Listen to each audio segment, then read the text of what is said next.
Page 13, the heavens are telling. I'm sure there's words to this. It's a vocal piece or some sort. Key signature is E major. It's got 4 sharp. Don't you love it? So you have an F sharp, and a C sharp, and a G sharp, like we had it for A major. Now we're adding the D sharp. So we're using 4 of the 5 black keys. Go learn the scale on E major. It's actually one of the easier scales to play, but it falls under the fingers rather well. And while you're there for E major, just if you don't know it, just 1 octave up and down. For this piece, 4/4 time has a pickup beat. We're coming in on beat 4. And there's a lot of this doesn't really fall under the fingers well. But I think it's meant to be sung, probably with an orchestra accompaniment. Come in on beat 4, here in the right hand. If you look at these notes in the first couple 3 measures, it's an E chord extended out to the octave. That's the fingering. So we're just going to be in this position to start. So it's 4. 1, 2, 3, 4, 1, 2. And then you got to reach up, just move up to the G sharp.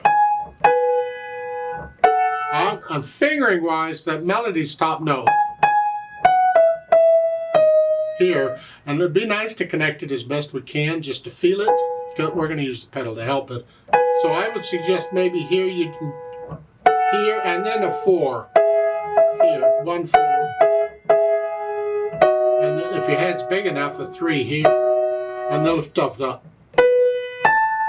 4th finger on the F sharp in the second line. That's the chord. It's a broken chord, which is coming down. And then 4th finger. You can do a 2/5 there if you want. It's up to you on that one. But we want to connect the top note. That's what we're after. Going on, 3rd. We've got this here. That's fine. Because they're both black keys, you can do that. Now, 4th finger here, they want this. And then thumb. I recommend, well, you can if you want.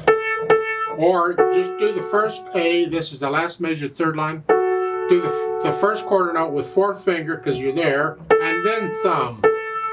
So, and then last line, A sharp, C sharp, and then F sharp, D natural. There's a D sharp in the key signature, so it would be a D sharp if the natural were not there. So it's here, and then you can lift up. Wow. Left hand. Well, you're in this, look at the first few notes, you're here. Except I use 4th finger on that, because that's a standard fingering I use for that chord. So it's 1, 2, 3, 4, 1, 2, 3, 4, 1, 2, 3, 4, 1. It's kind of nice because the right hand's pretty busy up there. And then second line, it's a different chord where it's here. That's the chord, and I use 4th finger on the F sharp or the D sharp. 1, 2, 3, 4. C natural there, because there's a C sharp in the key signatures. 3rd line is C natural, G sharp. Now it's in the key signature. C sharp now. That natural sign, that's an accidental. Sharp, flat, or natural introduced in the measure is an accidental. That's only good for that measure. So this next measure, that is a C sharp. So again, 3rd line is here. 1, and C sharp. C sharp. A there. And then last line, C sharp, E. Thumb.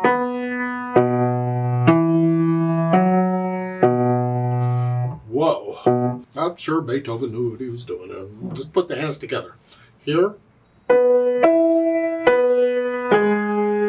we got both. We're just an octave apart. We're playing the same notes together. Going the same. This is what we call parallel motion.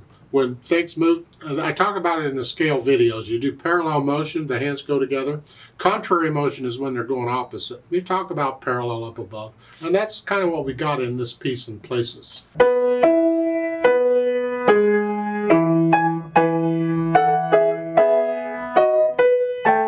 Same thing, parallel motion.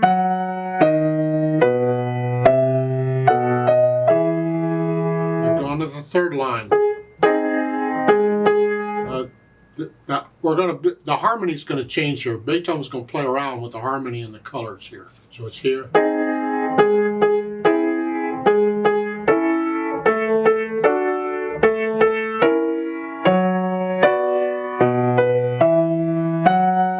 Again, the last two measures, parallel motion. So they don't have to always go up or down. It can go any direction, but the hands are going the same direction, whatever it is. So that's what it, up, and then, so that's still parallel motion. But work it out.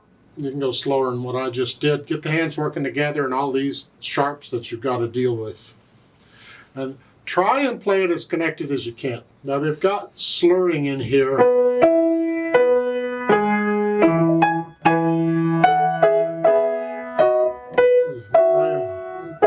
That's fine, but it's kind of hard to do. This isn't really piano music. Do the best you can. It's really more you want to feel these phrases in the right hand. Otherwise, I would say you just pretty much connect it. Now in the third line, if you can feel that you're in it, if you can feel that, pick up. So each of these phrases start with a pickup beat. Because the third line, that phrase actually starts at the end of the second line you have. So in the left hand, they're just 2 note slurs. Well, you can try that if you want to.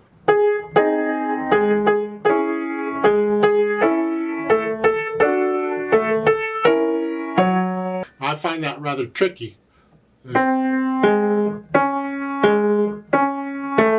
And doing what you're doing in the left and the right hand, they're different. So if that's a bit of a challenge, then just connect the left hand all the way across. And try and put in the slurs in the right hand.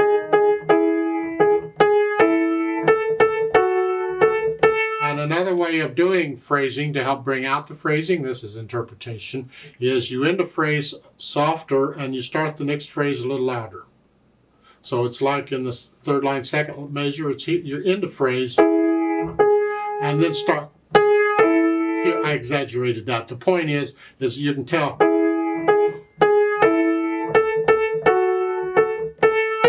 So you can use dynamics to help bring out the phrasing too on that. And that's for the right hand. The melody is in the right hand. That's what even when you're playing the same notes an octave apart, it's the right hand we want to hear. Keep the left hand in the background.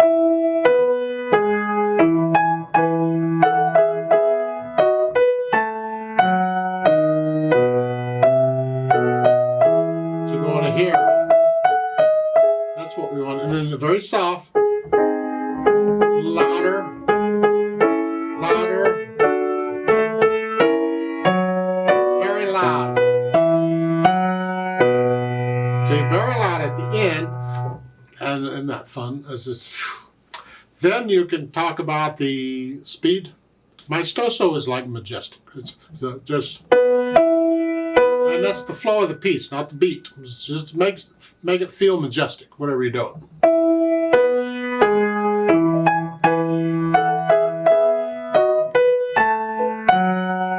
So forth, I'm kind of feeling this in 2. 1, 2, 1, 2, because of the half notes. And then the road map. Where do we go? When do we go? Where? What? What's going on? Well, if you look at the bottom of the page, there's a DC al fine. DC means go back to the beginning. So we're going to go to the beginning. Once you've done that, last couple minutes. This is moderately loud here too. We go to the beginning. And then al fine means go to fine. Well, fine is toward the end of the second line. You see the thin and thick bar lines? That's the symbol for the end of a piece. And the fine is there. So we're just going to go back up and we're going to play the first couple lines again, except for the last note. And that's the road maps. You go all the way down and go back up and go, okay. Now they've got pedal on here, and in this case, I pretty much think we need the pedal for the coloring and the overtones and to help us connect it all together. So overlapping pedal in this piece actually would work out fine. I'd still like to hear the phrasing. So let's see if we can incorporate that. Now if I pedal it like they're telling me to, I like to show them, this is what it sounds like.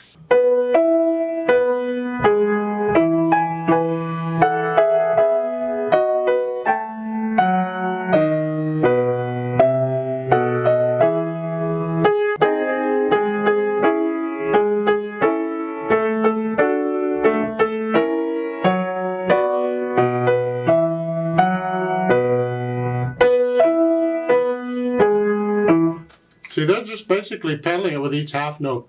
Each 2 beats they're pedaling it. But I like to alter the pedaling. If you're struggling with this, then just forget it and pedal it like they're doing it. But if you're getting it okay, then you can experiment with the sound a little bit to help us hear these pickup beats a little better, a little cleaner.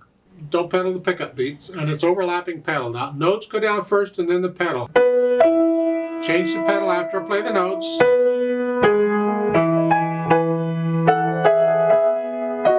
I'm going to lift it up with the right hand and not pedal the last beat of that line. Because that's the way it started. I didn't pedal that at the beginning. I don't want to pedal this other pickup beat either. I want them to be consistent. So in that last measure, the first line, I'm going to lift it up on the 3rd beat.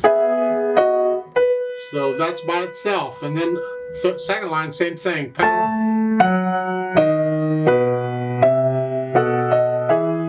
And before I go on, the pickup beat on the second line at the end, I'm not going to pedal that. And what I think I'll do to help bring out the phrasing is each time I have that phrase, I'm going to lift the pedal up. So I'm not going to pedal the pickup beat. So starting again with the last note of the second line, no pedal and then pedal. Change it, lift it up and leave it up. Because I don't want to, it's a pickup beat, I don't want to pedal it. And again, and I'm not going to pedal that. I'm not pedaling the pickup beat. And then at the end of the last line, you lift the pedal up in the hand. So there's a little silence in both hands before you go back to the beginning. So again, to demonstrate the 3rd line with the pickup beat, it's this way.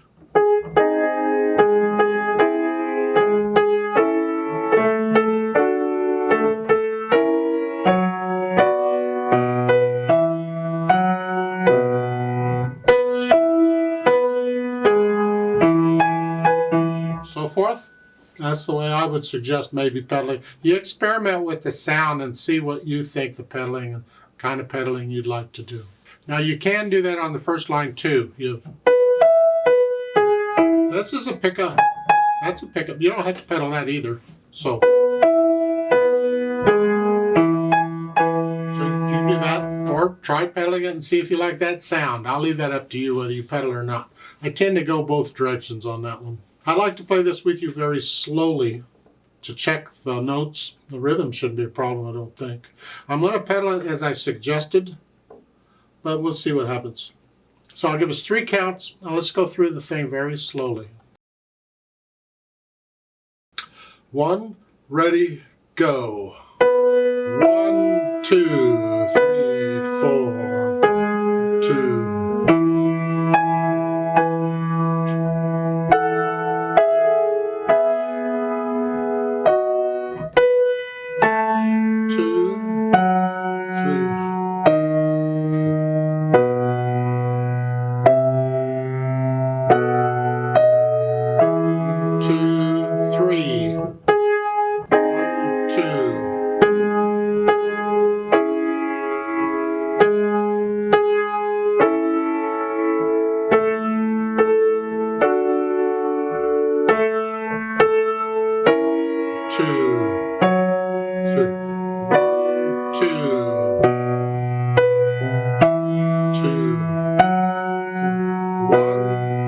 To the top, 2,